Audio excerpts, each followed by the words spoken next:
तो ये पूरी बातचीत अभी रमेश, जो कि एक तरह से स्पष्ट संदेश है। जी ओम जी, आप थांगी साहब, आप कुछ कहना चाह रहे थे? मैं कह रहा था कि तो बहुत साफ बात है, उन्होंने कोई ऐसी संभावना नहीं बताई है जी कि वो समर्थन लेने जा रहे हैं, ऐसी परिस्थिति पैदा हो रही है। और जैसे मैंने पहले भी कहा था कि जब आप इस किस्म का सवाल बार बार उछालें तो कोई कह सकता है कि अगर ऐसी परिस्थिति आती है। उन्होंने कहा हम चाहते नहीं है राष्ट्रपति शासन लगे, बीजेपी रिपोर्ट कंट्रोल से राज्य चलाए, यानी आप सरकार बनाने के लिए सहमत हैं। इतना खुलापन तो रहना चाहिए ना। चलिए, संकेत तो रहना चाहिए। बिल्कुल। एक मीम साहब ने बड़ी अच्छी बात कही, राघव चड्ढा जी। मीम साहब ये कह रहे हैं, देखिए अब सबको एक ग्रेटर अलायंस में आना चाहिए अगर बीजेपी को बाहर रखना है। उनका संदेश शायद आपकी तरफ भी था। आपको क्या लगता है कि 2019 के चुनाव में बीजेपी से अगर लड़ाई लड़ दी है तो एक ग्रेटर अलायंस बनना चाहिए, और क्या आप उसके भागीदार बनना चाहेंगे?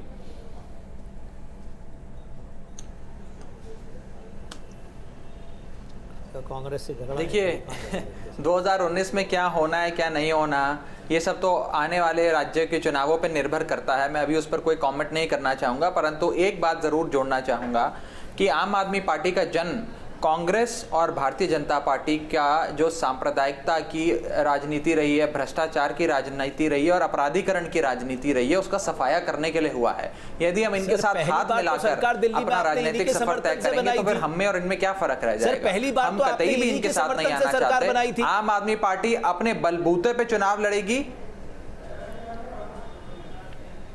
देखिए, पहली बारी हमारी अल्पमत की सरकार थी और दिल्ली की जनता से हमने रेफरेंडम करके सरकार बनाई थी। जब इन्होंने हमें धोखा दिया, हमने सरकार छोड़ दी, इस्तीफा दे दिया, अपने मुख्यमंत्री पद से इस्तीफा दे दिया, दिल्ली की जनता के बीच गए और जनता ने भारी बहुमत देकर 70 में से 67 सीटें हमें देकर हमें फिर एक बारी सरकार चलाने का मौका दिया। तो मेरा तो ऐसा मानना है, जैसा कि मैंने आपको पहले करा, कि कांग्रेस और बीजेपी एक ही सिक्के के दो पहलू हैं, और जब तक इन दोनों की भ्रष्टाचार की राजनीति को कोई खड़ा होकर चैलेंज नहीं करेगा, राघव जी अगर आप ही के दलील को आगे रखें, कभी कांग्रेस कभी बीजेपी। बिल्कुल राघव जी, अगर आप ही के दलील को आगे रखें, मैं आपसे बस बड़ा सीधा सवाल पूछना चाहता हूं।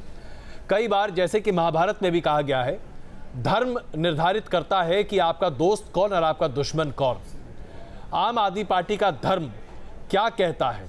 अगर ऐसी जरूरत आन पड़ती है जहां चुनाव करना हो कांग्रेस और बीजेपी में, तो आप किसके साथ खड़ा होना पसंद करेंगे? यह सवाल कृष्ण ने अर्जुन के साथ भी रखा था और उसका जवाब भी कृष्ण ने दिया था। तो मैं आपसे ये पूछना चाहता हूं,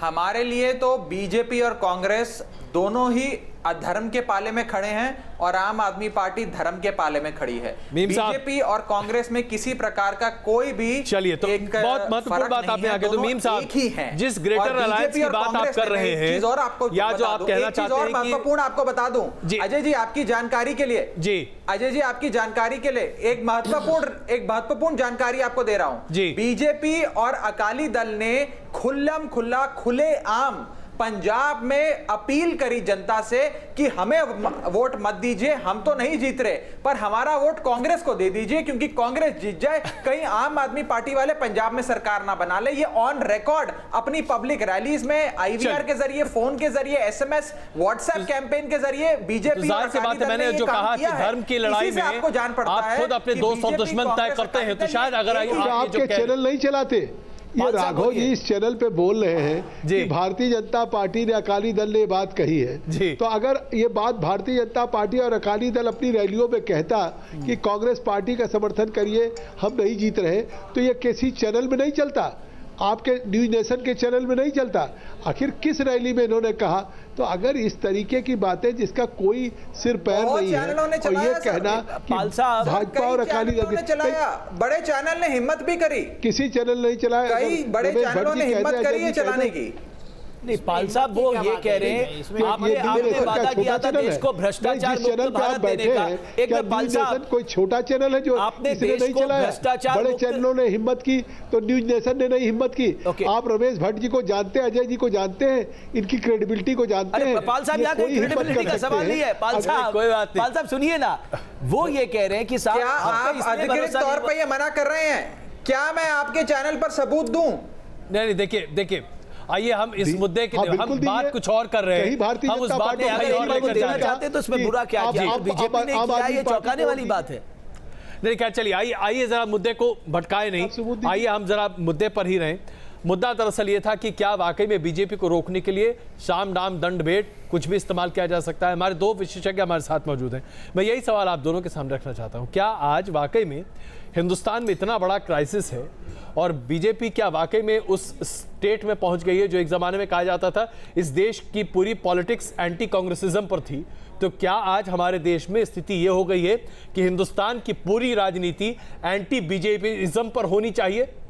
कांडेकर साहब, होनी चाहिए या नहीं होना चाहिए ये तो निश्चित रूप से जनता बताएगी, लेकिन पिछले चुनाव में हमने देखा कि बहुत सारे राज्यों में भारतीय जनता पार्टी लगातार चुनाव जीतती रही और नरेंद्र मोदी का जो नारा था कि कांग्रेस मुक्त भारत, वो ऐसा बहुत राज्यों में ऐसा लग रहा है कि कांग्रेस वाकई हाशिए पर ढकेली जा रही है।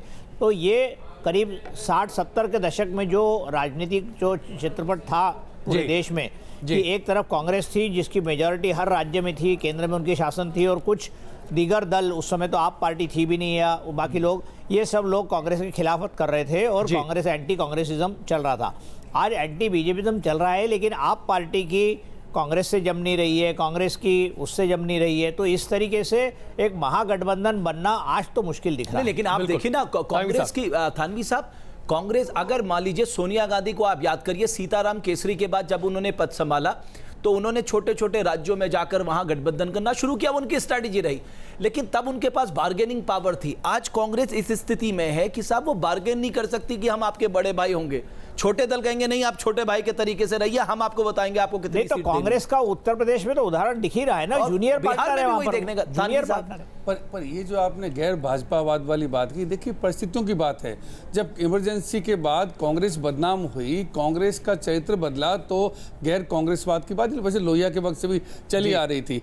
अब जो भारतीय जनता पार्टी जो विकास का नारा लेके आई, उसके बाद सांप्रदायिकता बढ़ी, उसके बाद नोटबंदी वगैरह तमाम चीजें आई, तो कई पार्टियां जो उनके विरोध में बोल रही थी, अगर किसी परिस्थिति विशेष में जब किसी प्रदेश में राष्ट्रपति शासन लगाने की नौबत आए, अगर वो एक हो जाएं, तो इसको गैर भाजपावाद तो आप नहीं कह सकते हैं, लेकिन ऐसा गठबंधन राजनीति में जो है वो अटपटा नहीं होता। बिल्कुल। एक और बात अजय यहाँ पर कि बीजेपी को क्या फायदे होने जा रहे हैं। एक, जब राष्ट्रपति चुनाव होगा तो बीजेपी को इसका फायदा सीधे मिलने वाला है। दूसरा, एक जो राज्यसभा में उनका बहुमत कम है, क्योंकि उनके लिए चैलेंज राज्यसभा भी है, और यहां इस तरह से जो आंकड़े एग्जिट पोल दिखा रहे हैं, तो राज्यसभा में भी उन्हें बड़ी मदद मिलेगी साहब, अगर इस तरह के नतीजे 11 तारीख को भी आते तो दो फायदे बीजेपी को कम से कम मिलते दिखाई दे रहे हैं। तो आइए जरा चर्चा को थोड़ा सा और आगे बढ़ाएं, उससे पहले हम तमाम वो आंकड़े आपके सामने प्रस्तुत करना चाहते हैं, और मैं अपने प्रोड्यूसर से कह रहा हूं कि वो आंकड़े अब आपके सामने स्क्रीन पर आए।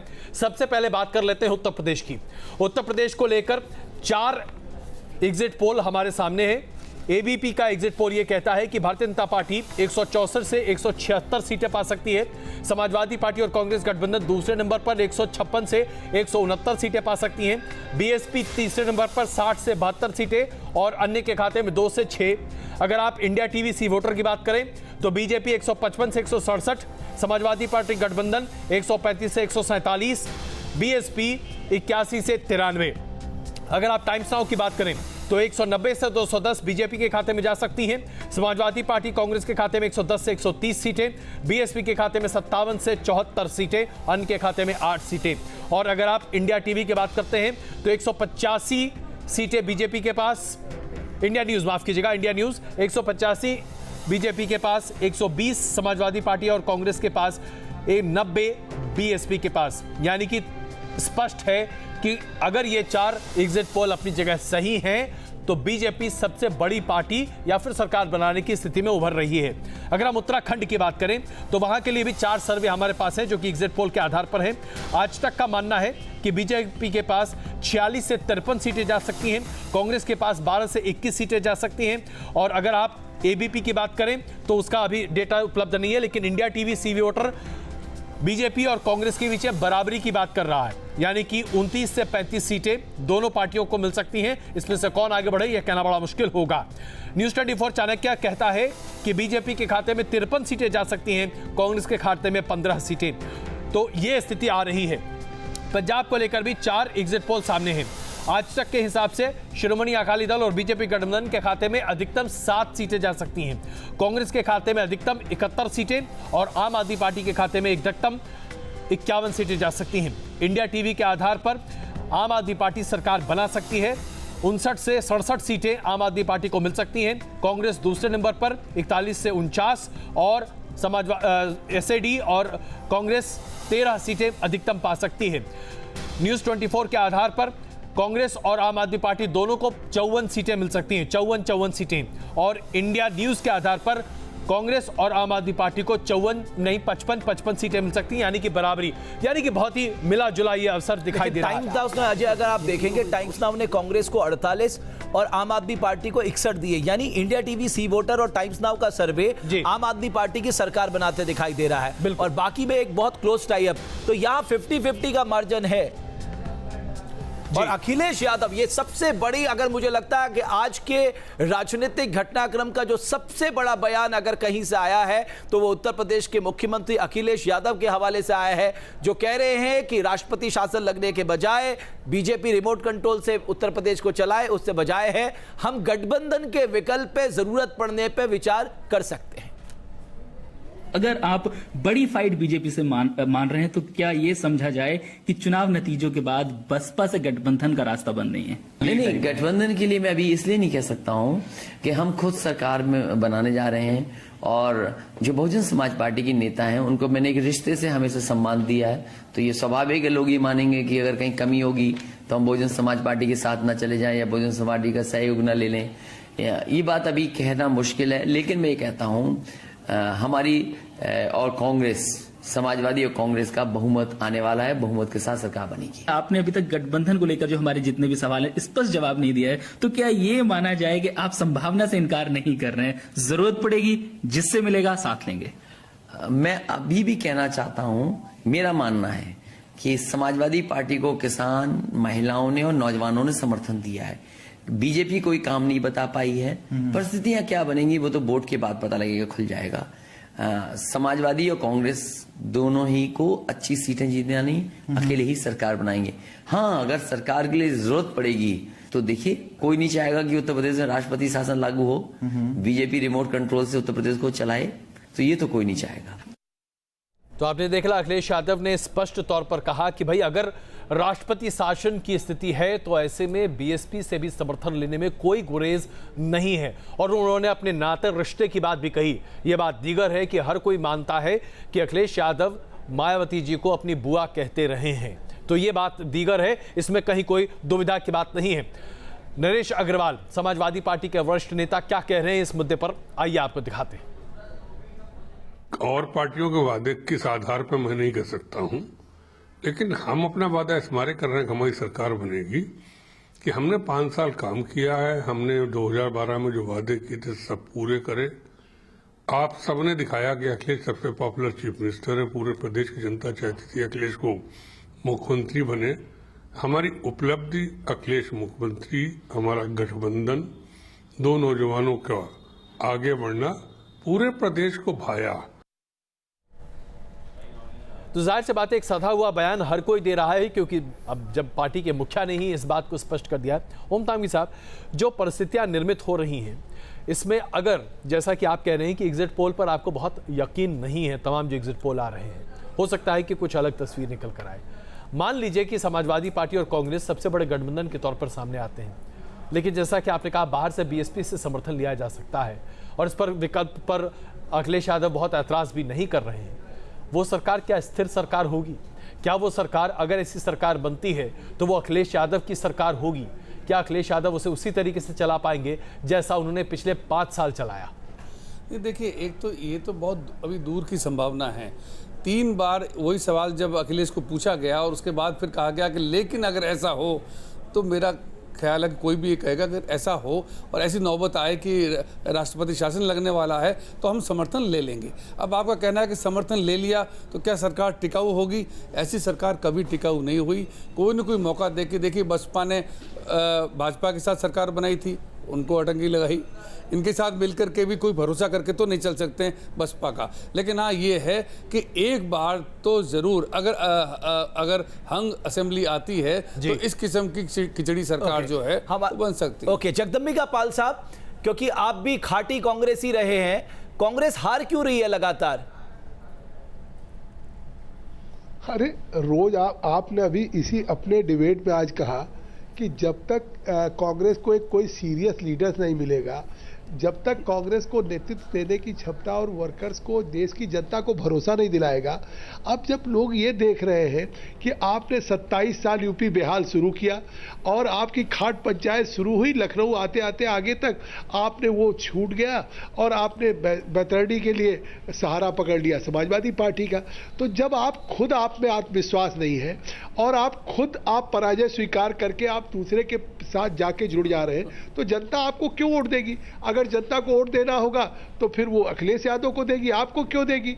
अच्छा, दूसरी बात कि जो बात आपने कही कि 10 साल की सरकार थी, 10 साल में उनको मैच्योर्ड होना चाहिए था। 10 साल में जिस तरीके से, अब कहते ये भी एक अनुभव, मीम अफजल साहब कहते हैं कि ऑर्डिनेंस को भी फाड़ना एक अनुभव है।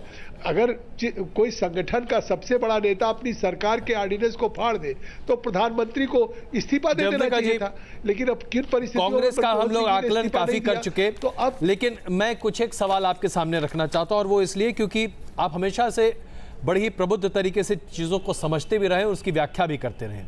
आखिरकार भारतीय जनता पार्टी को क्यों ये जरूरत पड़ी कि वो श्मशान और कब्रिस्तान की बात करे, कि वो स्कैम की बात करे, कि वो कसाब की बात करे, कि वो बुचर खाने की बात करे, कि वो इस तरह से चीज़ों को प्रस्तुत करने की कोशिश करे कि आज हिंदू आबादी खतरे में है, वो बिजली पर हिंदू और मुसलमान की बात करे? क्या ये बातें आपके गले के नीचे उतर रही थी या आपको दिक्कत हो रही थी इसको लेकर? नहीं, देखिए, भारतीय जनता पार्टी ने ये बातें शुरू नहीं की। ये बातें शुरू हुई जिसको अपनी परफॉर्मेंस दिखानी चाहिए थी, मुद्दों से भटकाने का काम अखिलेश यादव जी ने किया। अब अगर वो मोदी जी को जिस तरीके से उन्होंने गुजरात के गधों से या जिस तरीके से बिजली से जिन चीज़ों से, मतलब एक मुख्यमंत्री ने, तो उसका जवाब देना स्वाभाविक है। और जब आप ये कहें जवाब में मैं बड़े अदब से आपके सामने कहना चाहूंगा, क्या जवाब में उस स्तर पर आदमी पहुंच जाए जहां पहुंचना बड़ा मुश्किल है? क्या जवाब में हम सांप्रदायिक राजनीति के हर दामन को उछालकर हवा में फेंक दें? क्या ये आपके लिए, आपके खुद के लिए सही था? अगर आप कहते हैं कि सही था तो हम सब मान लेंगे कि सही है। नहीं, मैं बड़ी विनम्रता से कहना चाहूंगा कि अगर उत्तर प्रदेश के चुनाव में या प्रदेश की सरकार ये कहे कि हम कब्रिस्तान के लिए हमने इतना बजट दिया, कब्रिस्तान में हमने इतना 400 करोड़ की बाउंड्री वाल बना दी, तो आखिर क्या प्रदेश में सबका साथ सबके विकास पे हम शमशान, जहाँ पे दाह संस्कार अगर होता है किसी संप्रदाय का, तो उस शमशान को भी बनाने की बात आप नहीं करेंगे? बिल्कुल सही कह रहे हैं आप। तुष्टीकरण की राजनीति में आप केवल एक जगह की बात करेंगे तो उसका जवाब तो देना ही होगा। बिल्कुल पाल साहब, आपने आज ऐसी बात की है, मुझे नहीं लगता आज तक बीजेपी के किसी नेता ने की थी। अब आपने कहा जी, बिल्कुल सही कहा आपने, कब्रिस्तान के लिए 1200 करोड़ का बजट दे रहे हैं और शमशान के लिए 600 करोड़ का बजट क्यों दे रहे हैं? अब ऐसे ही अगर मैं आपसे सवाल पूछूं कि 403 में से आपको कोई एक मुस्लिम नहीं मिला जिसकी 19 से 21% आबादी है उत्तर प्रदेश में, तो आपने कौन सा सबका साथ सबका विकास कर लिया? नहीं, आज आप केंद्र में देखिए, केंद्र में हमारे, नहीं, केंद्र की सरकार है ना।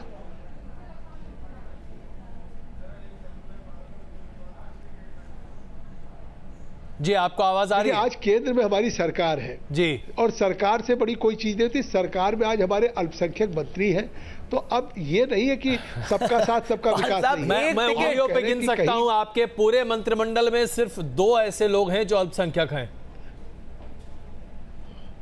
नहीं, तो आप ये कहना, अभी तो रमेश भाई ने कहा कि यही मैं आपसे कहना चाह रहा हूं। देखिए, रमेश ने बहुत ही विनम्रता से आपके सामने ये बात रखी और ये बात हर कोई उठा रहा है। एक बात और मैं आपको कहूं पाल साहब, वाराणसी और उसके आसपास बड़ी विनम्रता से कह रहा हूं जी, बड़ी विनम्रता से कह रहा हूं कि जो रमेश जी ने कहा जी, हमारे सर आप विनम्रता नहीं दिखा रहे, चालाकी दिखा रहे हैं। अजय जी, मैं भी बड़ी विनम्रता से कह रहा हूं कि रमेश जी ने जो इशारा किया, ऐसा तो नहीं है कि हमारे लिए अल्पसंख्यक मतलब वो है, हमने अल्पसंख्यक को अपनी सरकार में जगह दे रखा है, दो अल्पसंख्यक हमारे मंत्री हैं, तो इससे साफ है कि हमारे लिए जो सबका साथ सबका विकास है वो हम उसको केवल नारा नहीं है, अच्छा चलिए, उसको वास्तविकता के धरातल पे उतारने का काम करते हैं। साहब एमजे अकबर को कांग्रेस से इंपोर्ट करके मंत्री बनाया गया, लेकिन जहां पर उत्तर प्रदेश में टिकट देने की बात है वहां आपने मुसलमानों को एक टिकट नहीं साहब, 403 में से पाल साहब जानते हैं 403 में से एक ऐसा कैंडिडेट नहीं मिला, प्रत्याशी नहीं मिला जिसकी विनेबिलिटी हो। पाल साहब आपने तो मुसलमानों को एक तरह से अछूत करार दे दिया। नहीं, ये अभी आप कहेंगे तो उचित नहीं है कि अगर हम अछूत करार देते तो हम आज ये कहना मतलब कि फिर हम अपने मंत्रिमंडल में क्यों जगह देते। अच्छा पाल साहब चलिए आइए, मुसलमानों की टिकट के अलावा तो मैं एक और सवाल आपसे पूछना चाहता हूं, और ये खुद का मेरा व्यक्तिगत अनुभव है। मैं गोरखपुर से बनारस सड़क के रास्ते आ रहा था और वहां पर मऊ और उसके आसपास की जगहों पर कई जगह पर रुककर हमने बात की, और लोगों से जब हमने पूछा कि भाई बीजेपी कहती है कि अगर कब्रिस्तान बनाने के लिए चीजें हैं तो वहां स्मशान घाट भी होने चाहिए, लोगों ने कहा कि भैया स्मशान घाट तो पानी के किनारे होता है, अगर बीजेपी ये कह रही कि हर घर में हर गांव में स्मशान होना चाहिए तो कैसे संभव है, ये हर गांव में नहीं है पानी का ऐसा स्रोत। तो ये अपने आप में बड़ी दुविधा की स्थिति उत्पन्न करती है। जिस हिंदू की आवाज आप उठाना चाहते हैं वही हिंदू कहता है कि भाई आप गलत बात कर रहे हैं। नहीं, किसी हिंदू ने, ये 11 तारीख को मालूम हो जाएगा। देखिए बात ये नहीं कही गई कि हर गांव में आप करिए और शमशान पानी के नदी के किनारे न करिए। सवाल है कि नदियों में अगर आप जैसे गोरखपुर गए तो आप ये भी कि अपने गांव में अगर कभी आप गए होंगे या रमेश जी गए होंगे, हम जाते हैं तो नदी के किनारे जिस तरीके से उबड़ खाबड़ ढंग से होता है, तो आज जगह जगह पे भी बहुत लोग वॉलंटली सब लोग मेहनत करके, आप बढ़लगंज में आपने देखा होगा बहुत अच्छा शमशान घाट बनाया गया। तो अभी तक शमशान घाट के लिए कोई बजट नहीं है कि जहां नदी पे के पास किसी का सौदा किया जाता है वहां पे ये मुझे लगता है कि शमशान घाट का एनालिसिस पाल साहब एक बात ये बता दीजिए, मैं आपकी बात समझ लेता हूं, लेकिन साक्षी महाराज कह रहे कि साहब दफनाने की क्या जरूरत है, हमारे पास इतनी जमीन नहीं है। गिरिराज सिंह बिहार से दहाड़ कह रहे हैं इनका माइनॉरिटी स्टेटस खत्म कर दिया जाए। आप इन नेताओं को तो समझाइए, ये क्या डराने का काम कर रहे हैं। ये भाजपा का बयान नहीं है, वो साक्षी जी का बयान हो सकता है। इसको भारतीय जनता पार्टी ने अपने को अलग किया, उससे इंडोर्स नहीं किया है कि मतलब उनको कब्रिस्तान में ले जाने की क्या ज़रूरत है या उनको दफनाने की क्या ज़रूरत है, ऐसा बिल्कुल नहीं है। और मैं समझता हूँ हमारी सरकार सभी धर्म और सभी संप्रदाय के जो अपने रिचुअल्स हैं उन रिचुअल्स की पूरी आज़ादी है और पूरी उनके लिए स्वतंत्रता है। तो इसलिए ये पाल साहब ये जीत बीजेपी की या प्राइम मिनिस्टर मोदी की? आप पार्टी का बयान मत जोड़िए रमेश भट्ट जी।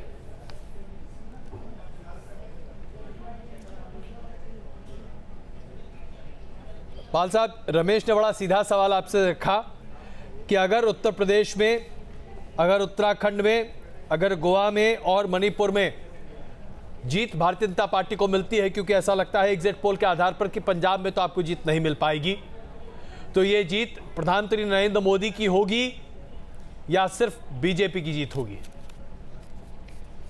नहीं, बीजेपी और नरेंद्र मोदी जी को अलग कैसे कर सकते हैं। आज बीजेपी का नेतृत्व अगर नरेंद्र मोदी जी कर रहे हैं तो सवाल पार्टी संगठन का काम करती है और लोकप्रियता सरकार का काम करती है, उसका नेता का काम करती है, नेतृत्व का काम करती है। तो भारतीय जनता पार्टी का संगठन है, नरेंद्र मोदी जी का नेतृत्व है, उसकी लोकप्रियता है। दोनों मिला के 5 राज्यों में 4 तो आप मान रहे हैं कि 4 राज्यों में सरकार। मैं नहीं मान रहा, ये एग्जिट पोल कह रहे हैं। अभी मैं नहीं मानूंगा, मैं 11 तारीख को ही मानूंगा। तो हम एग्जिट पोल को तो रूल आउट नहीं कर रहे हैं जी। हम आपके एग्जिट पोल की संभावनाओं पे ही कम से कम ये कि अभी तक हमको जो एक काऊ बेल्ट की पार्टी कही जाती थी, आज हमने पहले आसाम में हमने सरकार बनाई, अब हम मणिपुर में सरकार बनाने जा रहे हैं, गोवा में और उत्तराखंड में हम वापसी कर रहे हैं और उत्तराखंड में सरकार बनाएंगे। उत्तर प्रदेश में जहां इतने दिनों से 14 वर्षों से मतलब भारतीय जनता पार्टी सत्ता से बाहर है, इस बार अगर स्पष्ट बहुमत से हो जा रही है। हाँ, खांडेकर साहब, यानी पाल साहब का भाव ये है 4 राज्यों में हम प्रधानमंत्री मोदी की वजह से जीत रहे हैं और पंजाब इसलिए हार रहे क्योंकि अकालियों की वजह से। हाँ, ये तो बड़ी कन्वीनियंस की राजनीति है। मतलब अब यदि वहाँ पर हार रहे हैं तो वहाँ पर प्रधानमंत्री को बचा रहे हैं, और वहाँ पर वही मैंने पहले प्रश्न पूछा था कि यदि अकाली दल से भारतीय जनता पार्टी अलग हो जाती तो कुछ फ़ायदा मिलता क्या।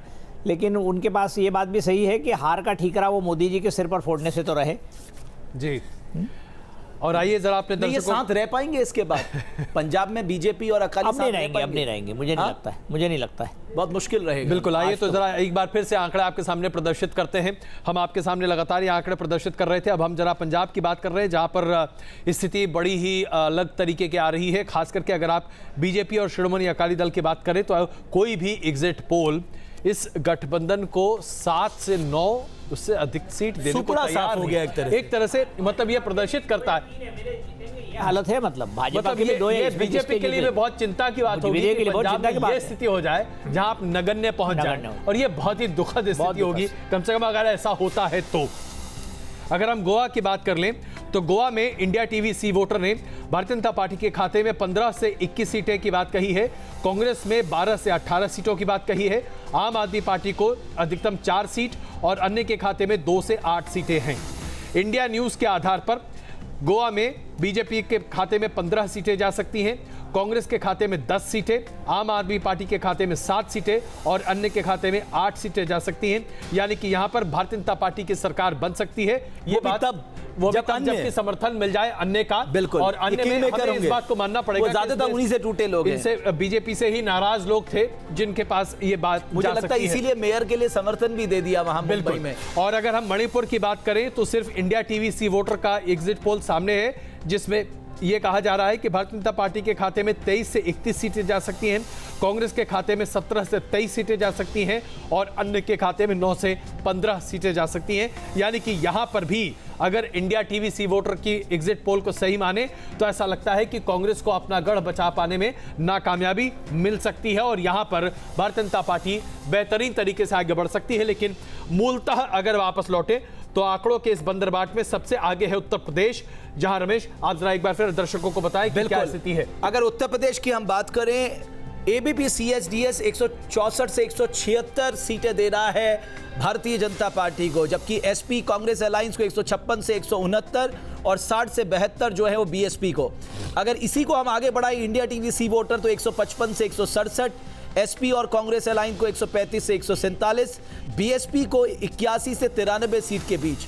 अब टाइम्स नाउ वीएमआर की अगर हम एग्जिट पोल की बात करें, वो पूर्ण बहुमत की सरकार बनाते दिखा रहे हैं यहाँ पर भारतीय जनता पार्टी। एसपी को यहाँ पर ज्यादा नुकसान हो रहा है, 110 से 130 पे पार्टी सिमट के रह जा रही है, जबकि बीएसपी को सबसे ज्यादा नुकसान 57 से 74 सीट के आसपास।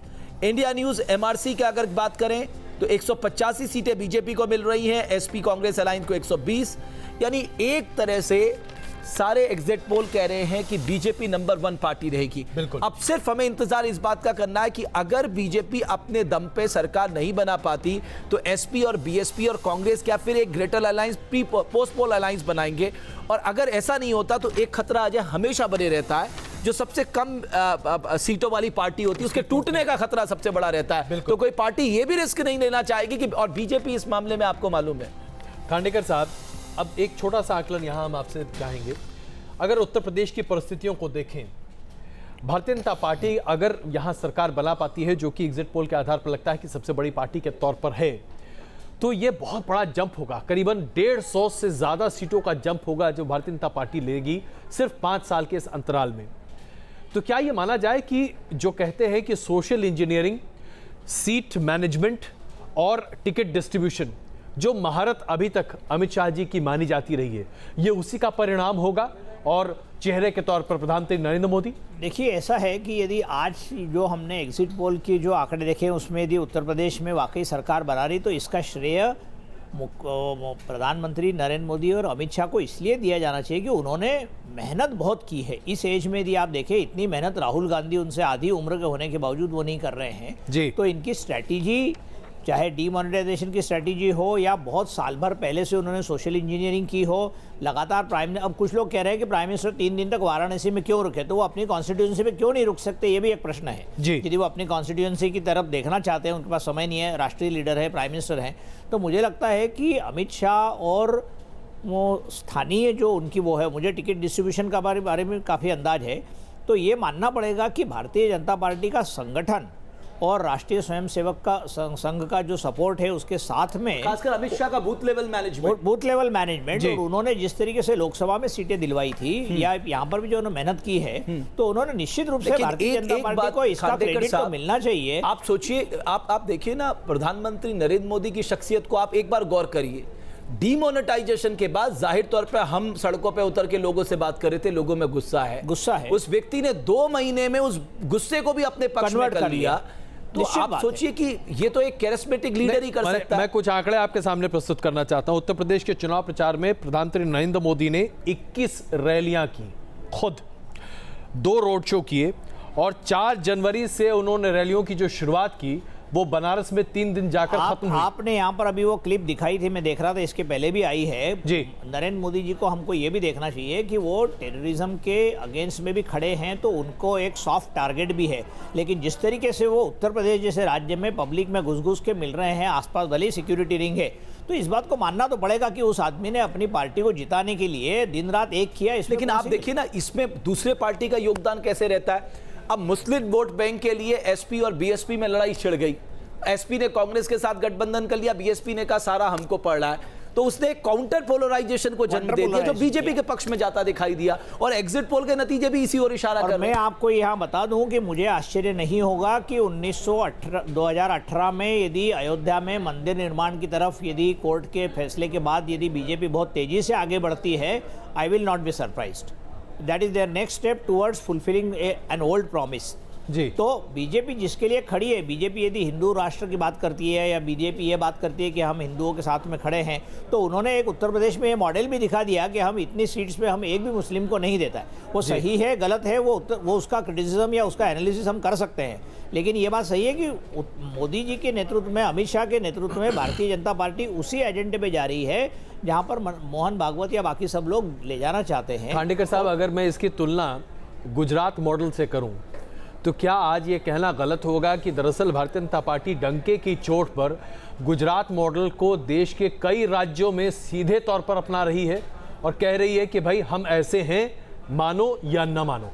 बिल्कुल सही है। मुझे लगता है कि आप बाकी राज्यों में भी देखेंगे आप, तो उन्होंने जो 2-3-4 मुद्दे जनता के सामने रखे या कांग्रेस के खिलाफ खड़े होने की बात करी, उसमें उन्होंने कहा कि हम भ्रष्टाचार नहीं करेंगे। तो आज आप देखिए, यदि देवेंद्र फडणवीस जैसा युवा मुख्यमंत्री यदि महाराष्ट्र में अपनी गहरी पेड़ बना सकता है, जहां पर राष्ट्रवादी और कांग्रेस की सरकार 15 साल रही और शरद पवार जैसा कद्दावर नेता रहा, उनको आज उन्होंने एनसीपी को पीछे कर, तो कहने का मतलब है कि आप हरियाणा में देखिए, बाकी जगह तो, या आसाम का मुख्यमंत्री देखिए आप, या बाकी जगह देखिए, तो उन्होंने अपने एक नई लीडरशिप उभारने का काम किया जो कांग्रेस ने नहीं किया इतने सालों में, और उन्होंने एक अल्टरनेट लीडरशिप के साथ साथ में अपना जो मूल एजेंडा है उसको भी आगे बढ़ाने की कोशिश की है। लेकिन अभी बीजेपी ने ये तो स्पष्ट कर दिया ना, जो अब तक बहुत खुल के नहीं कहते थे साहब मुसलमान उनको वोट नहीं करता, तो बीजेपी ने खुद ही ये मान लिया और उन्होंने संकेत दे दिया, आप हमें वोट मत करिए, हमें जरूरत ही नहीं है। अब उत्तर प्रदेश के लिए तो उन्होंने ठीक किया, लेकिन बाकी कुछ राज्यों में तो है, जैसे मध्य प्रदेश में मुझे मालूम है कि शिवराज सिंह चौहान को एक आधा, 1-1.5-2% वोट मुसलमान देता है शिवराज सिंह को।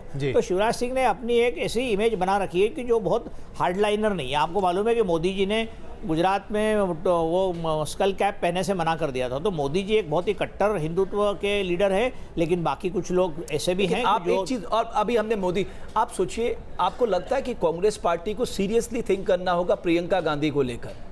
उनके आने के बाद अभी उन्होंने एक रैली की थी जिसमें उन्होंने प्राइम मिनिस्टर मोदी को जवाब दिया था, जब उन्होंने कहा था, ये बात हुई थी कि बाहरी लड़का, बाहरी आदमी, उन्होंने कहा कि मुझे गोद लिया है उत्तर प्रदेश ने, तो उन्होंने कहा कि उत्तर प्रदेश को किसी को गोद लेने की क्या जरूरत है, यहाँ उनके लड़के बहुत हैं, तो उसका एक इम्पैक्ट पड़ा था, उसमें चर्चा भी शुरू हुई। तो प्रियंका गांधी की उस टिप्पणी का बीजेपी के पास कोई जवाब नहीं था। बिल्कुल नहीं था। तो क्या आपको लगता है राहुल गांधी से ज्यादा कैरिस्मेटिक प्रियंका गांधी साबित हो सकती है? जो मेरे को जो हो सकती तो थी आज भी, लेकिन वो इतने सालों से ये डिसीजन डिले कर रहे हैं, ये उनकी फैमिली का डिसीजन हो सकता है, उनके परिवार का डिसीजन हो सकता है कि किसे आगे ले जाना है। और यदि मान लीजिए यहाँ पर राहुल गांधी और प्रियंका उत्तर प्रदेश में दोनों आ जाते हैं और मान लीजिए सक्सेसफुल हो जाते, तो ये किसके सिर पर सेहरा बना, क्योंकि उनको अगले अध्यक्ष के लिए तो निश्चित रूप से राहुल गांधी को ही आगे ले जाना। अभी तक तो प्रियंका की पोजीशनिंग ऐसी की नहीं है उन्होंने, और प्रियंका जी यदि राजनीति में आना चाहती है तो वो लगातार देर कर रही है, ऐसा मुझे लग रहा है। चलिए, तो इसका मतलब अभी जो स्थिति बनकर निकल रही है वो ये आ रही है कि आज जो तमाम एग्जिट पोल सामने आ रहे हैं वो यही प्रस्तुत कर रहे हैं कि उत्तर प्रदेश में भारतीय जनता पार्टी न सिर्फ सबसे बड़ी पार्टी के तौर पर उभर सकती है बल्कि खुद अपने दम पर सरकार बना सकती है। अखिलेश यादव ने बहुत मेहनत की लेकिन शायद नंबर 2 पर वो रह सकते हैं। जाहिर सी बात है ये पूरे आंकड़े बदल सकते हैं 11 तारीख को, जब वाकई में नतीजे सामने आते दिखाई देंगे। पंजाब में कांग्रेस जहां सत्ता में आ सकती है वापस, वहीं कांग्रेस को बहुत बड़ी चुनौती आम आदमी पार्टी से मिल रही है और हो सकता है कि कांग्रेस दरअसल वहां सरकार ना बना पाए और आम आदमी पार्टी सरकार बना ले। अगर आम आदमी पार्टी कांग्रेस पंजाब में अपनी सरकार बना लेती है तो इसमें बहुत बड़ी कामयाबी मानी जाएगी कि दिल्ली के बाहर अरविंद केजरीवाल पंजाब में अपनी जगह बनाते हैं, एक ऐसे प्रदेश में जहां पर आम आदमी पार्टी का वाकई में आज से 3 साल पहले कोई अस्तित्व नहीं था। 2014 के लोकसभा चुनाव में भले ही वोट मिला लेकिन उसके पहले आम आदमी पार्टी नाम की कोई चीज थी नहीं पंजाब में, और पंजाब में अपनी जगहें बनाना यानी कि उनके लिए आगे का रास्ता खुलना। अजय, यहां पर यह भी संकेत मिलता है कि कांग्रेस बीजेपी से जनता नाराज है और वो विकल्प की तलाश कर रही है। एक और बात महत्वपूर्ण मैं कहूंगा कि जब हम कह रहे हैं हंग असेंबली आ रही है, इसकी चर्चा हो रही है, उत्तर प्रदेश ने 1991 के बाद 2007 में मायावती को पूर्ण बहुमत दिया, वहां की जनता ने 2012 में फिर पूर्ण बहुमत देके अखिलेश यादव को बैठाया। अब सवाल यह है कि जो एग्जिट पोल कह रहे हैं वो हंग असेंबली की तरफ इशारा कर रहे हैं, लेकिन जनता ये जानती है कि हंग असेंबली के अपने नुकसान है। और जितने 5 राज्यों को अगर आप देख लेंगे, यहां किसी में हंग असेंबली नहीं थी, सब में पूर्ण बहुमत की सरकार थी। तो देखना यह भी दिलचस्प होगा क्योंकि जनता जानती है कि पूर्ण बहुमत की सरकार के मायने क्या होते हैं, एक हंग असेंबली के मायने क्या होते हैं। तो यहां पर जनता बहुत टेक्निकल वोटिंग करती है ताकि हंग असेंबली ना हो, उसके अपने बड़े खामियाजे होते हैं। बिल्कुल, इसमें कोई शक नहीं है कि बिहार के तजर्बे के बाद कम से कम उत्तर प्रदेश के बारे में भविष्यवाणी करना या टीका टिप्पणी करना अपने आप में उतना ही जोखिमदेह है जितना कि पहाड़ पर बीच रात में बिना हेडलाइट की गाड़ी चलाना। ये बात आप मान लीजिए, चाहे जो भी एग्जिट पोल या जो भी टीकाकार हैं, 11 तारीख को ही पता चल पाएगा कि दरअसल जनता ने कम से कम उत्तर प्रदेश में क्या किया है।